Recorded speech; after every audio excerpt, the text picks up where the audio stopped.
अस्सलाम वालेकुम व्यूअर्स, मैं हूं समीना पाशा। उम्मीद है आप लोग खैरियत से होंगे। व्यूअर्स, कुछ अहम खबरें और अपडेट्स लेकर इस व्लॉग में आपके सामने हाजिर हैं। खबरें इंपॉर्टेंट है जनाब, क्योंकि आज इमरान खान साहब ने थोड़ी बात की है कि अली अमीन गंडापुर से उन्होंने एक ओहदा वापस क्यों लिया, और बड़ी दिलचस्प उन्होंने ये गुफ्तगू भी की, आपके सामने रखते हैं। मुज़ाकरात क्यों खत्म किए, इसकी वजूहात भी बताई हैं। आज हुकूमत की तरफ से मुज़ाकरात खत्म करने के बावजूद भी एक नाकाम आशिक की तरह होता ना, आप गली के चक्कर लगा रहे होते हैं, तो कुछ उसी तरह की सूरत हाल नजर आई। इसके ऊपर भी बात करेंगे। आज एक अहम खबरें जो हैं वो अदालत से भी हैं कि जहां पर अदालत में आज आईनी बेंच वाले जो हैं उनको ऐसा लगा है कि जैसे किसी ने पीछे से खूब पुश किया है, पावर दी है, कुछ ताकत का टीका लगा दिया है, और उन्होंने आज आके बड़ा जोश खरोश भी दिखाया, बड़ा गुस्सा भी किया, और जस्टिस मंसूर अली शाह और अकील अब्बासी साहब के फैसले को उड़ा के भी रख दिया है। किस तरह, ये सारी तफसील भी आपको बताते हैं। मिलिट्री ट्रायल्स का भी आज हुआ है जी हियरिंग, और तोशा खाना 2 में आज फिर से इमरान खान साहब की वकला की तरफ से एतराज आयद किया गया है। तो ये सब कुछ आज इस व्लॉग में शामिल। आपसे रिक्वेस्ट है कि चैनल को सब्सक्राइब कर लें अगर अभी तक सब्सक्राइब नहीं किया। तो बात का आगाज यहाँ से करते हैं कि इमरान खान साहब ने आज क्या गुफ्तगू की है, क्योंकि 2-1 दिन से जरा उनकी तरफ से कोई पॉइंट ऑफ व्यू सामने नहीं आया था। तो आज सबसे पहले उन्हीं की बात कर लेते हैं। खान साहब से जी आज मुलाकात हुई है, और मुलाकात होने के बाद जो उनका मौक़िफ़ सामने आया है उसमें 2-3 अहम चीजें हैं जिस पे पहले बात कर लेते हैं। एक तो जब इमरान खान साहब से ये बात की गई कि जी अली अमीन गंडापुर साहब से क्यों आपने केपी की सदारत का ओहदा वापस लिया है, तो इस पे इमरान खान साहब ने कहा कि अली अमीन गंडापुर के ऊपर बहुत ज्यादा बर्डन था और उस बेचारे की तो नींद भी पूरी नहीं होती थी, तो इसलिए मैंने उससे जो है वो एक ओहदा वापस लिया है ताकि वो थोड़ा सा रिलैक्स कर सके और सूबे के मामलात पर ज्यादा तवज्जो दे सके। वैसे भी केपी की जो परफॉर्मेंस है वो बाकी 3 सूबों की निस्बत काफी बेहतर है, और मैं ये चाहता हूं कि ये और बेहतर हो और ये सूबा जो है एक मिसाल बने बाकी सूबों के लिए। और मैंने कहा है कि इसके ऊपर चेक एंड बैलेंस रखने के लिए सूबे को ज्यादातर डिजिटलाइजेशन की तरफ लेकर जाया जाए। तो अली अमीन को मैंने कहा है कि वो जरा सूबे के मामलात पर फोकस कर सके, और जो एक्स्ट्रा बर्डन पार्टी उमूर का है उसके ऊपर वो उससे कम हो सके और उसकी नींद भी पूरी हो सके। अब ये पता नहीं है कि इससे नींद उनकी पूरी होगी या नींद उड़ जाएगी, लेकिन बहरहाल खान साहब ने जो है यही बात की है कि अली अमीन पे उनको एतमाद है, और उनके जो बाकी लोग हैं उन्होंने भी आके यही खबर दी है कि जनाब अली अमीन को फिलहाल इमरान खान साहब वज़ारत आला से तो नहीं हटा रहे, फिलहाल वो अपना काम करते रहेंगे। बाकी ये जो मुज़ाकरात खत्म करने के हवाले से बात थी, इस पर इमरान खान साहब ने कहा कि हमें तो पहले ही पता था कि इनके पास कोई इख्तियार है नहीं, लेकिन चूंकि ये बात बहुत ज्यादा होती थी कि जी इनसे क्यों नहीं आप बात करते सियासी जमातों से, तो हमने सिर्फ इनका ये ढोंग जो था उसको बेनकाब करने के लिए मुज़ाकराती कमेटी बनाई थी और मुज़ाकरात किए थे। हम सिर्फ इनको एक्सपोज करना चाहते थे कि ये कठपुतली हैं, इनके पास कोई इख्तियार नहीं है, और यही एक्सपोज करने के लिए हमने इनसे मुज़ाकरात किए। और आज आप देख लें कि इन लोगों का यही जो एक पहलू है वो सामने आया है कि इनके इख्तियार में तो कुछ है ही नहीं। तो खान साहब जो है इसके ऊपर बड़ा उन्होंने कहा कि यही हमारा मकसद था, वरना पता सबको ही था कि इन मुज़ाकरात से कुछ निकलना नहीं है। तो ये बात बड़ी इंपॉर्टेंट खान साहब की। उसके बाद आज कुछ दीगर जो अहम मामलात हैं उसके ऊपर भी इमरान खान साहब की तरफ से ये जो तोशा खाना 2 केस है इसके ऊपर जो इनका बेंच बनाया गया है, यानी जिस जज के पास केस लगा है उस पर पहले भी एतराज किया गया था, लेकिन वो एतराज उन्होंने नहीं सुना था। आज फिर सलमान सफदर साहब जब इस्लामाबाद हाई कोर्ट में पेश हुए उनकी अदालत में, तो उन्होंने कहा कि जी मेरे मौक्किल की तरफ से मुझे ये हिदायत हैं कि मैं आपके सामने दलाइल ना दूं, और आपके केस सुनने के ऊपर हमारे एतराजात हैं, आप काइंडली इसको देखें। हमने इससे पहले जज आजम खान जो है उनके ऊपर भी एतराज किया, तो उन्होंने केस जो है वो ट्रांसफर कर दिया था वापस। तो हमें उम्मीद है कि आप भी यही फैसला लेंगे, और यही खबर आ रही है कि अदरवाइज अभी तो उनसे रिक्वेस्ट ही की जा रही है, लेकिन अगर वो केस फिर भी सुनने पे बज़िद रहेंगे तो इस सिलसिले में एक अलग से पिटिशन भी पीटीआई की तरफ से डाली जा सकती है कि केस को ट्रांसफर किया जाए किसी सीनियर जज के ऊपर, क्योंकि इसके लीगली भी सलमान सफदर साहब ने आज बाद में जो गुफ्तगू की है उन्होंने इसमें ये बात भी की कि जो लीगली भी हमारी ये यानी एक राइट बनता है कि हाई प्रोफाइल जो केसेस होते हैं वो इस तरह एडिशनल जो जजेस होते हैं उनके पास नहीं लगा करते आमतौर पर, और इस हवाले से हमारे पास जो है ऑप्शन भी मौजूद है कि जब ऑलरेडी तोशा खाना से मुतालिक 4-5 दरख्वास्तों की समाअत जस्टिस मियां गुल हसन औरंगजेब साहब ने की और वो मौजूद भी हैं, दस्तयाब भी हैं, तो क्यों ना उनके सामने ये केस लगाया जाए, और हमें उन पर एतमाद भी है। तो अब देखते हैं कि जज साहब खुद ये केस हवाले करते हैं या फिर पिटिशन ही करनी पड़ेगी पीटीआई के वकीला को, लेकिन फिलहाल उन्होंने इसके ऊपर कोई जवाब नहीं दिया, लेकिन जाहिर है फिर इसके ऊपर समाअत भी आगे नहीं बढ़ सकी। की। इसके अलावा जी आज जो सही घुमसान का रन पड़ा हुआ था वो पड़ा हुआ था सुप्रीम कोर्ट ऑफ पाकिस्तान में, जहां पर आईनी बेंच में आज वो केस लगा था जो कि बेसिकली हटाया गया था जब जस्टिस मंसूर अली शाह साहब के सामने से, तो उसके बाद उन्होंने तौहीन अदालत की कार्रवाई शुरू की थी और फिर आगे मामला बढ़ता बढ़ता कहां तक चला गया था। तो ये जो केस था ये कस्टम एक्ट से मुतालिक था और ये केस हटा के मंसूर अली शाह साहब के पास से आईनी बेंच के पास फिक्स किया गया था और आज की उसकी तारीख थी। तो आज जब इस केस की समाअत हुई है तो उसके ऊपर जो है वो फिर काफी ज्यादा गर्मी सर्दी हुई और काफी बातचीत हुई और इसके ऊपर फिर जो जज साहिबान है आईनी बेंच के, उनकी तरफ से बड़ा रिएक्शन देखने में आया।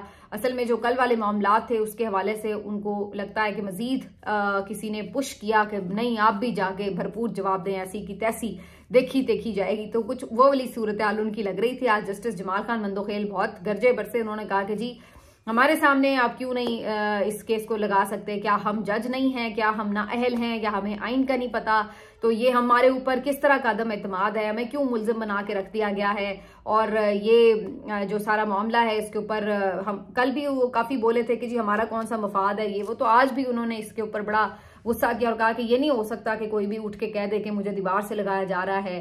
तो इस तरह के मामलात के ऊपर काफी उन्होंने जो थी वो ठीक ठाक किस्म की उसके ऊपर उन्होंने अपना एतराज भी किया, तनकीद भी की। उसके बाद फिर इसी तरह से जो बाकी जजेस थे उनकी तरफ से भी कुछ ने उनका साथ दिया, कुछ ने नहीं भी दिया, लेकिन अल्टीमेटली बज़ाहिर लग रहा था कि जस्टिस जमाल खान मंदोखेल जो है इस मामले के ऊपर काफी ज्यादा गुस्से में थे। अल्टीमेटली इन्होंने जो जस्टिस मंसूर अली शाह साहब का ऑर्डर था, कौन सा वाला ऑर्डर जिसमें उन्होंने कहा है कि ये जो केस हटाया गया इसको फरवरी में मेरे सामने मेरे ही बेंच में पुराने बेंच में लगाया जाए, उस केस को उस ऑर्डर को उन्होंने जुडिशियल ऑर्डर को उड़ा के रख दिया और कहा कि हम ही सुनेंगे और हमारे सामने ही लगेगा। और फिर उन्होंने बिल्कुल उनका जो फैसला उसको हवा में उड़ा दिया। तो आप ये कह सकते हैं कि वो जजेस जिनके ऊपर तौहीन अदालत मुबैना तौर पर लगाई जा रही थी वही जज खुद ही मुंसिफ बने बैठे थे और खुद ही उन्होंने फैसला कर लिया कि हमारे ऊपर गलत ये इल्जाम लगाया गया है और खुद ही उन्होंने तय कर लिया कि ये केस भी हम ही सुनेंगे। तो ये अब सारी जो चीज है ये अनफॉर्चुनेट क्यों है? ये अनफॉर्चुनेट है इदारे के लिए, इसलिए कि जब आप इदारे में इस तरह आपस में दस्तों गिरेबां होंगे, जब आप इस तरह एक दूसरे का एहतराम नहीं करेंगे, एक दूसरे के ऑर्डर्स को ऐसे हवा में अगर उड़ाने लगेंगे, आप खुली अदालत में आकर एक दूसरे को ताने कसेंगे, जुमलेबाजी करेंगे, तो लोगों को आप क्या इंसाफ देंगे? यानी आप इतने बड़े मनसब पर बैठे हैं और आप लोगों की ईगोज इस तरह की है कि आप लोगों में कोई ग्रेस ही बाकी नहीं रही है और आप इस तरीके से आके और बैठकर एक दूसरे के खिलाफ बातें कर रहे हैं जैसे कि कोई घर की औरतें होती हैं और वो एक दूसरे के खिलाफ जो है वो छोटी छोटी चीजों के ऊपर एक दूसरे के खिलाफ बातें कर रही होती हैं। खैर ये बात तो अदलिया की आजादी की, और आज जस्टिस जमाल खान मंदोखेल ने कहा कि ये नहीं है ऐसी बात कि कोई एक बंदा कहे कि जी हम ही अदलिया की आजादी के लिए खड़े हुए हैं, हम सबको भी अदलिया की आजादी उसी तरह इंपॉर्टेंट है, मेरे से ज्यादा किसको इंपॉर्टेंट है अदलिया की आजादी, तो हम भी आइन की सरबुलंदी और अदलिया की आजादी के लिए खड़े हैं। तो वो ये आज डायलॉग उन्होंने भी बोले सारे, लेकिन कहने का मकसद वही कि इन दी एंड नजर तो सबको सब कुछ आ रहा है कि हुआ क्या है, ठीक है ना। तो अब आप इसको जितनी मर्जी जिस तरीके से मर्जी जोर जबरदस्ती अपने पास केस लगवा लें, अपने अदालत में खुद ही अपने आप के तौर पर वकील के तौर पर प्रेस कॉन्फ्रेंस भी कर रहे हों, जो भी आप कर लें, लेकिन सबको हकीकत तो पता ही है। आज जस्टिस मोहसिन अख्तर कियानी साहब ने हाईकोर्ट बार के एक तकरीब में खिताब करते हुए बहुत ही, जिसको कहते हैं ना, बिल्कुल ठीक जाके कोर इशू पे हिट किया है। उन्होंने साफ साफ बात की है कि जो 26वीं आईनी तरमीम आई है ये बेसिकली एक लेटर की वजह से आई है। जाहिर है कि वो लेटर कौन सा है सबको पता है, यानी जो 6 जजेस ने खत लिखा था उसकी बात हो रही है कि उस लेटर की बुनियाद पर ये 26वीं आईनी तरमीम लाई गई है। और जस्टिस मोहसिन अख्तर कियानी साहब कहते हैं कि ये पाकिस्तान की तारीख में पहले भी ऐसे कई वाकयात हुए हैं कि ये जो हम देखते हैं इख्तियारात की बात होती है, इख्तियारात इधर चले गए उधर चले गए, तवाज़ुन और ये वो, तो ये छीना झपटी कोई नई नहीं है। लेकिन अभी जो किया गया है वो कहते हैं कि हम उम्मीद करते हैं कि जो सुप्रीम कोर्ट का फुल बेंच है इवेंचुअली इस 26वीं आईनी तरमीम का जायजा लेगा और इसका जो भी नतीजा होगा वो इदारे के लिए भी बेहतर होगा, मुल्क व कौम के लिए भी बेहतर होगा, आइन के लिए भी बेहतर होगा। तो मोहसिन अख्तर कियानी साहब ने ये जो पॉइंट उठाया ये बिल्कुल सही जगह पर उन्होंने हिट किया है कि जब ये महसूस होने लगा कि जजेस अब नो कहना शुरू हो रहे हैं, जजेस अब अदलिया की आजादी की बात करना शुरू हो गए हैं, जजेस अब मजीद कोई प्रेशर लेने से इनकारी हैं, तो फिर 26वीं आईनी तरमीम लाकर तमाम जजेस को किस तरीके से बुलडोज करने की कोशिश की गई वो सबके सामने। अब आज कोई आजाद जज जो है वो बैठकर अपने फैसले पर ना तो इम्प्लीमेंट करवा सकता है, ना अपने जो केसेस उसके सामने लगे हैं वो मुस्तकिल बुनियादों पर उनको सुन सकता है। मतलब जहां किसी को लगेगा कि इन केसेस में फैसला खिलाफ आ सकता है, वो केसेस भी उससे वापस लिए जा सकते हैं। तो आप देखिए कि आप इदारे को किधर लेके चले गए। तो आपने बिल्कुल वो सही, किसी ने आज लिखा हुआ था कि इदारे को तो आपने महकमे में बदल दिया, और महकमा जो है वो इदारा बन के बैठा हुआ है, बल्कि वो तो पूरी रियासत ही बन के बैठा हुआ है। तो ये सूरत हाल है इस वक्त पाकिस्तान की रियासत की। बहरहाल इस सारे मामले के बाद उन्होंने जो मंसूर अली शाह साहब का जो ऑर्डर था उसको हवा में उड़ा दिया और खुद ही केस की समाअत की। जस्टिस आयशा मलिक अलबत्ता उस सूरत में उस केस से फिलहाल अलहदा हो गई और उन्होंने इस बात से इत्तफाक नहीं किया। दूसरी तरफ मिलिट्री ट्रायल्स का जो केस था वो भी चल रहा है, और मिलिट्री ट्रायल्स के केस में भी आज जस्टिस मुसर्रत हिलाली साहबा के दिलचस्प सवाल जवाब थे। उन्होंने कहा कि जी क्या जजेस जब बैठ के सुन रहे होते हैं, केस की समाअत कर रहे होते हैं, तो क्या वो आर्मी यूनिफॉर्म में होते हैं? तो उन्होंने कहा जी बिल्कुल यूनिफॉर्म में होते हैं। तो इस पर ख्वाजा हारिस ने कहा कि यूनिफॉर्म में तो आप भी हैं, आपने भी यूनिफॉर्म पहन रखा है। तो इस पर उन्होंने कहा कि क्या खाकी यूनिफॉर्म और जो काला यूनिफॉर्म है वो एक ही जैसी बात है, एक बराबर है? तो इस पे सब थोड़ा सा मुस्कुरा भी उठे अदालत में। लेकिन देखा जाए तो वैसे माजरत के साथ कहीं तौहीन अदालत ही ना लग जाए, लेकिन बात यह है कि अब थोड़ा ही फर्क रह गया है इन दोनों यूनिफॉर्म्स का। कहने का मकसद ये है कि मिलिट्री ट्रायल्स का चल रहा है और अभी इसमें कोई भी ऐसे रिमार्क्स नहीं है जो इस बात की सपोर्ट में जा रहे हों कि मिलिट्री ट्रायल्स बहाल रहेंगे। लेकिन इन दी एंड वही बात है कि रिमार्क्स जो भी हों, फैसला देखने वाला होगा कि वो क्या आता है। आज जो एक और अहम मामला है जिसके ऊपर बात मुझे करनी है वो है कि जी जो पीका ऑर्डिनेंस है उसको भी फाइनली मंजूर कर लिया गया है, और इसमें अगेन वही मुनाफकत नजर आती है सियासी जमातों की। पीपल्स पार्टी अंदर बैठ के वोट भी कर रही है और बाहर आकर शहरी रहमान साहिबा ये भी कह रही हैं कि इस मामले पर हम सहाफियों के साथ हैं। तो पीका जो तरमीमी एक्ट है ये कौमी असम्बली से भी मंजूर हो चुका, सेनेट से भी मंजूर हो चुका। सहाफियों ने इसके ऊपर जो है वो अपने तौर पे शोरशार मचाया हुआ है, मुलाकातें भी कर रहे हैं, प्रोटेस्ट भी करने का ऐलान कर दिया है। देखते हैं कि उनका ये प्रोटेस्ट कितना कामयाब होता है। लेकिन मुझे तो हैरत होती है कि सहाफी इतनी देर से क्यों जाग रहे हैं। मतलब ये तरमीमी एक्ट आया है तो आपको पता चला कि आपके ऊपर पाबंदियां, उससे पहले आपको किसी को नहीं पता कि आपके ऊपर पाबंदियां हैं और इसके ऊपर एहतजाज करना है। मतलब वहीं से आपको एहतजाज शुरू कर देना चाहिए था, जब आपको बनी बनाई खबरें मिलती हैं, जब आपको ये बताया जाता है कि कौन से गेस्ट आपने लेने हैं, कौन से नहीं लेने, जब आपको ये बताया जाता है कि आपने फलां लीडर की तस्वीर नहीं दिखानी, फलां लीडर का आपने नाम नहीं लेना, तो आप तभी से प्रोटेस्ट करना शुरू कर दें। जब आपको ये कहा जाए कि जी फलां एंकर को स्क्रीन से हटा दो, ये एंकर आपकी स्क्रीन पे नहीं चाहिए, इसकी नौकरी खा जाओ, तो फिर आप वो भी मानते चले जाते हैं। तो जब सब कुछ होता चला जाता है, मुकदमात क्या पहले नहीं बन रहे थे? अब बहुत सहाफी शोर मचा रहे हैं कि जी मुकदमात बन जाएंगे, ये हो जाएगा वो। तो भाई पहले कौन से मुकदमात नहीं बन रहे? कितने सहाफी हैं मैं आपको गिन के बता देती हूँ, दर्जन से ज्यादा सहाफी हैं जिनके ऊपर इस वक्त मुकदमात हैं और वो बेचारे जमानतों के चक्कर लगा रहे हैं। ठीक है, तो मुकदमात तो पहले भी बन रहे थे, जेलों से नहीं होके आए। मतीउल्लाह जान किस लिए जेल गए थे, असद तूर किस लिए जेल गए थे, इमरान रियाज किस लिए जेल गए थे, तो ये सहाफी किस लिए जेलों में से होके आए हैं। और भी कई हैं जिन्होंने 2-2, 4-4 दिन सहाफियों ने जेलें काटी है। तो आप तब यानी आप ये सोच रहे थे कि कोई बाकायदा कानून बनेगा तो आपने एहतजाज करना है। उससे पहले जो आपके साथ हो रहा था तो आपको कोई एहतजाज याद नहीं आया। ये आपके जजेस हों या चाहे आपके सहाफी हजरात हों, इन दोनों का हाल वो हुआ है कि जब इनको बिल्कुल टोटली इनके मुंह पे टेप लगाई गई है, इनके बाजू मरोड़ के पीछे बांध दिए गए हैं, इनकी टांगे बांध दी गई हैं और टोटली इनकी आंखों पे पट्टी बांध के, कानों में इनके वो बंद कर दिए गए हैं कान भी, तो तब इनको होश आई है कि ओहो ये हमारे साथ क्या हो गया। अब ये जजेस भी जो हैं वो उनमें वो भी थोड़ा सा फड़फड़ा रहे हैं कि जी हमारी आज़ादी सलब हो गई। अब सहाफियों को भी याद आ रहा है कि वो हमारे साथ क्या हो रहा है। लेकिन जब हो रहा था आहिस्ता आहिस्ता शुरू, तो इनको नॉर्मलाइज कर दिया था आप लोगों ने।